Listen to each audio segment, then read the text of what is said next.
What is up, YouTube? I'm Devon DaVinci, leader of the Renaissance Crew, and you're watching DaVinci Reacts. Today I have an episode for you guys. This is a video that was done by a channel called Salmonella. Now, I believe that I have seen some of their videos before. I think I did a video on fruit, and I believe it was like fruit origins or something like that. And one of the reasons why I did a video like that was because there's talk of, well, I believe that it started off because there was a discussion on religion, and there was this famous saying from Ray Comfort, who is a Christian apologist, and he had an argument for why God created the earth, and one of his arguments was because of how perfect the fruit was for us or something like that. And he used the banana as a specific example, and he talked about how it was perfectly made for human consumption and for convenience and this, that, and the other. And that video, what it did was it explained like why the like, I know the banana, for example, it wasn't the same fruit that we eat now originally. Like, we genetically engineered it to be that perfect fruit he wants to point around to. Because if you take like a wild banana that wasn't genetically altered, it isn't the most tasty thing that you could possibly eat. It's pretty bad. So this video that I'm about to react to is called Mass Hysteria Throughout History, and another reason why I am watching this is because the name Mass Hysteria, I'm going to imagine that there's a lot of religious stuff involved, because there is a thing, not just with religion, but religion is one of the things where they'll take, for example, in church, when people get really antsy and hyper and start dancing and moving around and stuff, and they claim that it's the Holy Ghost. But this exact same phenomena happens throughout a lot of different things. You can go to just about anything, mostly like music concerts. The same thing happens. This isn't some type of supernatural phenomena. It's just something within human nature. But with that being said, let's look at the different types of hysteria that this video is going to cover, because I'm going to imagine that, well, a lot of them are going to be about religion, I'm willing to bet, but some of them might not, and hopefully it'll give you good context for why certain things happen. Let's go ahead and jump into this. There will be a link for Salmonella's channel at the end of the video. Show the original content creator support by clicking the original link and watching the original video. If you don't want to watch the video twice, what I recommend is opening the video in a new tab or window, putting it on mute, and having it play in the background while you're watching my video. By the time my video is done, their video will be complete as well, so you'll get both of us a view. Let's jump into this.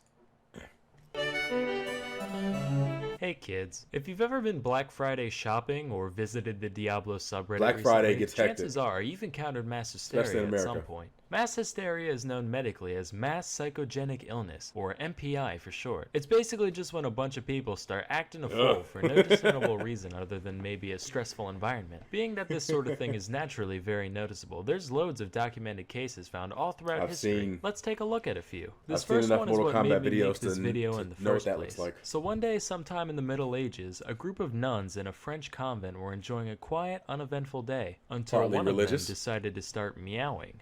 You know, like a cat. You'd think this would last all of 4 seconds before another nun was like, "Excuse me, Sister Gertrude, would you kindly cut the shit?" But instead, another nun joined in, and another, until basically the entire nunnery was exchanging mouths like a group of communist trading card enthusiasts. This wasn't just a one-time thing either. It basically became integrated into their way of life. It said that on a given day, they would stand there meowing in each other's faces for hours at a time. Could you imagine being the first outsider to witness this? You might laugh now, but as they say, everybody gangsta till the nuns start meowing.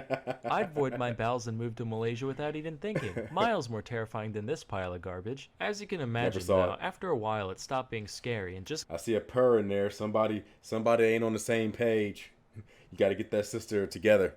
Get that sister's act together. got annoying, leading to the neighbors calling in a band of soldiers to deal with the situation. Hey guys, can we talk to you for a sec about, Yeah, that. All due respect, but we have orders to literally beat the hell out of you with whips till you start acting like people again. Sorry, sir. It's just force of habit. Haha, habit. Seriously though, we would rather go to hell for throttling a gaggle of nuns than put up with another minute of your bullshit, Caprese. Our next event took place in the parish of Fatima, Portugal in the year 1917. It all started with 3 shepherd children, ages 10, 9, and 7 respectively. They were like, "Greetings, fellow Portugueseites. We've been seeing visions of the Virgin Mary, and she told us to tell you that some real crazy shit's gonna go down in the sky on October 13th. Now, if 3 random farm children started spouting out prophecies to the public today, you'd say, "Ha, what tomfoolery. Go play in some dirt, you dirty little dirt baby." But keep in mind, the past is a different country. Yeah, in the current day, when a kid starts prophesizing about a specific day of the year, usually that means that a new video game is about to be released that day, or, something kid related. A concert, if you're one of those types of kids that's into that type of thing. With me, it would have been a video game release. I would have got hysterical for specific video games. Absolutely. And Portugal's a different country, so that's like different country squared you gotta think about. Plus, this was during World War I, a time where a lot of people were holding out for a miracle to begin with. Wasn't even so that the long kid's ago. story was actually picked up and even spread by local newspapers. Porch of geese found. People who think they're funny everywhere vanish mysteriously. Is this Salmonella trying to tell us something? I would hope that Salmonella takes this article and just like has little subliminal messages and clues throughout all the other videos of like geese slowly gaining power and doing stuff in like the backgrounds of the videos. Like I would love to see something like that. And then at some point in the future, he can have an entire event for his YouTube channel where just like the videos are just taken over by geese. Perfect. To the point where, when the day finally came, at least 30,000 people gathered in Fatima to witness the alleged miracle. Lo and behold, on that day, the sun began zooming around, careening towards Earth and sending rays of multicolored light cascading across the sky, creating a light show like nobody's ever seen. Keep in mind, this happened in the 20th century, way after the era where belief in divine jiggery and or pokery was considered mandatory. But cocaine was there legal. There were plenty of skeptics and non-believers present, and even they saw it all happen.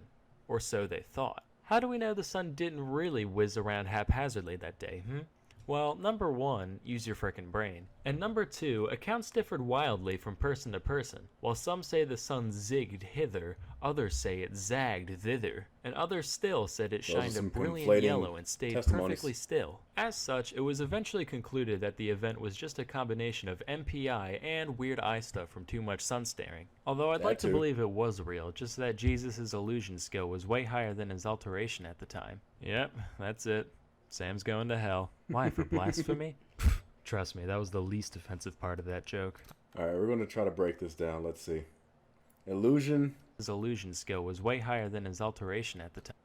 Way higher than his alteration. So, illusion, I believe, has to do with being able to disappear and reappear. Alteration has something to do with, it's been a while since I've played Skyrim, and I've never really been an alteration type of person. I forgot the power that you get from alteration, but I'm guessing the joke is Jesus should have invested more in his stealth ability so he can get away from the people trying to get him, as opposed to alteration, which might be giving power to other people. Like I don't really remember what alteration was. But I'm pretty sure it's trying to say Jesus wasn't very good at stealth. Well, the game has stealth. He wasn't very good at making things invisible, I guess. Yep, Try to that's it. Break it down. Sam's going to hell. Why, for blasphemy? Trust me, that was the least offensive part of that joke. Our next tale took place in 1962 in Tanganyika, which was basically just the beta version of Tanzania. The nation had just declared its independence from Britain the previous year, with the future so uncertain, tensions were naturally running high around this time. One little girl in a Tanganyikan school ended up handling the stress in a bit of an unusual way. Rather than overeating or staring at her ceiling for hours like a normal person, she just started laughing and laughing and laughing. Pretty soon, her classmates at the all-girls school she The attended chick had began a to join damn in, to the point where used condom 95 going of out the of her mouth like 159 this. students caught the gigglies, which lasted anywhere from a few hours to 16 days straight. Beyond just the unprovoked cackling, other odd behavior included aimless running and occasional violence. The problem got so severe that the school was forced to close down temporarily, leading to That the hallway chortlers looks like it roaming would the make me streets, seasick. spreading the affliction further. Thousands of people from all strata came to be affected, with 13 additional schools being shut down in the progress. Over the course of the No. I see some joke strata came to entries be in there. affected, with 13 Dondima Elementary, Tanganyika High, Votetek County Votech, Ash Ian White Academy for Albinos, Dondoma Elementary 2. I'm not going to attempt to pronounce that, School for the Blind. Dodoma Elementary 3 in Knuckles. Overrated game in my opinion, but had amazing music. Tanganyika fucking bacon dude or baked dude. Uncle Arnie's Learning Shack for Curious Buckaroos. Tanganyika's Military Academy, formerly Dondima Elementary 4. A military academy that is also an elementary school. That's interesting. Undisciplined little shits. Montessori. And University of Delaware. Just kidding. Engineers aren't allowed to. Damn. Any engineers in the comment section, let me know. How offended are you at that joke? additional schools being shut down in the progress. Over the course of the hysteria, several other symptoms began to present themselves as well, ranging from obvious ones such as breathing problems, fainting, random screaming, to more anomalous things like rashes. Despite all this, no physical cause could be found, leaving MPI as the only explanation. The epidemic finally died down after between 6 and 18 months of day in, day out laughter, depending on the village. While this whole thing likely sucked for most people involved, it probably could have been worse. A lot of the time when I'm alone, I'll think to myself, man, if I ever go full schizo, I hope I'm one of the laughy ones, not one of the screamy ones. With this story in mind, we all? just maybe, if I put my mind to it and believe hard enough, I can be both. Flashback to the year 1518 to the city of Strasbourg, at the time part of the HRE. A woman named Mrs. Trophy began fervently dancing in the streets for no discernible reason, for hours, then days. All without music, of course. Her only breaks consisted of occasional food intake and passing out from exhaustion when night came. If you saw that today, you'd just be like, ha! Drugs. But apparently people found it pretty inspiring, because within a week, 34 others had joined in, and after a month, there were around 400. They would imagine some type of possession was involved. Up and down neither. This shit made Zumba look like Tai Chi. Here's the best modern day simulation I could find.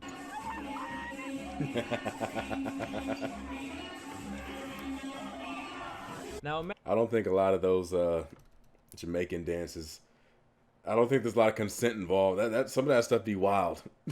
And it goes both ways too. The guys, I've seen guys do crazy stuff to girls that they dance with, and I've seen girls do crazy stuff to guys that they're dancing with, and consent doesn't seem to be involved in any of it. Like, they just randomly grab someone and just be like, hey, I'm gonna do the wildest shit you've ever seen. But yeah, I would imagine some type of or at least they would think that some type of possession was involved. And no offense, and I don't mean to make this sound messed up, but I've seen the way a lot of white people dance. You put enough people that active, because it doesn't sound like it was like slow dancing, somebody's liable to get hurt. Imagine that both of those people were the same person and you got the dancing plague. This would take a toll on any healthy person, let alone a medieval city dweller. But despite bleeding feet and aching bones, they just kept going. In fact, they went so hard for so long that a good portion straight up fucking died from cardiac arrest. It got to the point where around 15 dancers were kicking the bucket every day before the city decided they had to do something about it. 15 every day. They managed to rule out any divine or supernatural causes, which was necessary just because, you know, back in medieval times. How the hell were they able to determine there was no demons involved? Like, this is around the same time when the Salem witch trials were going on, where people were determined whether or not they were witches based on whether they would drown or not. If you drowned, then you were normal. If you didn't drown, then you were a witch. So how could you tell if somebody was really a witch when you threw them in water and all of them drowned? Like, okay, well, we learned you're not a witch, but you're dead. So I'm wondering, like, what was their criteria for finding out who was demon possessed and who was demon free? Why couldn't we have people like that in America who had at least a decent test? That was fucking stupid. They eventually surmised that it was a natural Very. disease caused by too much hot blood, as per that whole four humors thing that was popular at the time. As for a cure, their prescription was, get Bloodletting. this, more dancing. I can see where they were coming from. It's pretty sound logic. If you got a song stuck in your head, you play it till you're sick Could have of been it, same kind of bloodletting. thing. They're- But here's where they goofed. they're better the off. authorities actually went out of their way to facilitate the dancing, setting up a big stage area and even hiring musicians to keep the afflicted moving. All this achieved was attracting more passerby who were like, man, mass psychogenic illness looks frickin' epic, let's get in on that, causing the contagion to become even more widespread. Seeing that their solution backfired, the city then went the other way and completely banned any public dancing. Those who still showed signs of the mania were subsequently carted off to the banned shrine of flossing St. at all Vitus, times. where an exorcism-like ritual was performed on them. This ended up being highly effective, presumably for no other reason than that the dancers believed it would work, and after nearly 2 months, the plague was quelled. While this whole thing was most likely a case of good old-fashioned MPI, some historians believe it might have been egged on in part by ergotism, a state of psychosis brought on by eating tainted bread, which I talked a little bit about in this video. Ding. And hey, while I'm shilling for I can definitely see how that can happen. People underestimate just how effective our brains are when it comes to our personalities and just things we see and stuff like that. Like, just a little bit of, I don't even want to say damage, but just a little of an effect to your brain can cause all types of things, like hallucinations, your body literally reacting to something that isn't there. Like, it goes a long way. And you look at stuff like this and the placebo effect and stuff, like, you can convince your brain that something is so real that your body starts to react to it that way. So convincing yourself that, well, I don't know if they convinced themselves, but at some point their brain was convinced that it needed to dance constantly. So it's not out of the realm of possibility that just from the placebo effect and you thinking that what you're doing is out of your control in some way, I can see somebody just getting up and just dancing for no damn reason. It kind of reminds me of the scene from Forrest Gump where Forrest just gets up and just start running. It's kind of the same thing, just like something in you just tells you to do it, and it's all in your brain. It's not something that's actually affecting you, but I mean, tainted bread, that works too, I guess. eating tainted bread, which I talked a little bit about in this video. Ding.